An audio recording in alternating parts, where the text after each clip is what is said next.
ഞാനൊരു ഹോം ബേക്കറായി എങ്ങനെ മാറിയെന്ന് പലരും എന്നോട് പലപ്പോഴായി ചോദിക്കുന്ന ചോദ്യങ്ങളാണ്. എൻ്റെ മക്കളുടെ ബർത്ത്ഡേക്ക് കേക്ക് ഉണ്ടാക്കിയാണ് ആദ്യം ഞാൻ ഈ ബേക്കിംഗ് ഫീൽഡിലേക്ക് എത്തിയത്.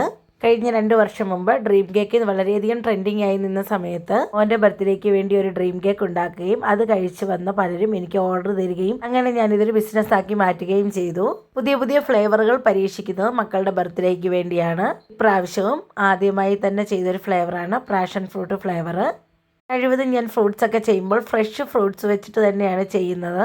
അതുപോലെ തന്നെ മക്കൾക്ക് വലിയൊരു സർപ്രൈസ് ആയിരുന്നു. ഇത് കസ്റ്റമറുടെ ഓർഡറാണെന്ന് പറഞ്ഞാണ് ഞങ്ങൾ രണ്ടുപേരും കൂടി ഇത് ചെയ്ത് തുടങ്ങിയത്. എല്ലാ പ്രാവശ്യവും ഇവർ പറയുന്ന ഒരു ഡിസൈൻ ആയിരിക്കും ചെയ്ത് കൊടുക്കുന്നത്.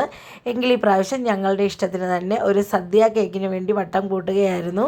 കഴിഞ്ഞ 7 വർഷങ്ങൾക്ക് മുമ്പ് ഈ ഓണ സമയത്ത് മോൻ ജനിച്ചത് കൊണ്ടാണ് ഈ സദ്യ കേക്കിന് ഞങ്ങൾ പ്ലാൻ ചെയ്തത്. ഇന്നേ ദിവസം വേറെയും ഓർഡർ ഉള്ളതുകൊണ്ട് അതൊക്കെ ചെയ്ത് ഞാൻ വന്നപ്പോഴേക്കും നല്ലതുപോലെ സമയം താമസിച്ചിരുന്നു. മോൻ്റെ കേക്ക് ചെയ്യാനായിട്ട് കാക്കു ആദ്യം തൊട്ട് തന്നെ ഒപ്പം കൂടി. ഒരു കാട്ടിൽ 2 സിംഹം എന്ന അവസ്ഥയിലായിരുന്നു കാര്യങ്ങൾ മുന്നോട്ട് പോയിരുന്നത്. കേക്ക് ചെയ്തുകൊണ്ടിരിക്കെ തന്നെ രണ്ടുപേരും രണ്ടായിട്ട് അഭിപ്രായം പറയും. അപ്പോൾ ഇങ്ങനെ കുറച്ച് നേരം കൺഫ്യൂഷനിലാവും.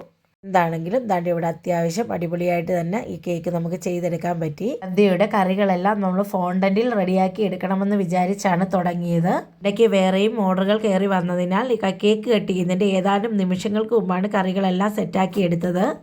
ഇന്ന് പരീക്ഷിച്ച പുതിയ ഫ്ലേവറായ പാഷൻ ഫ്രൂട്ട് അടിപൊളിയായിരുന്നു.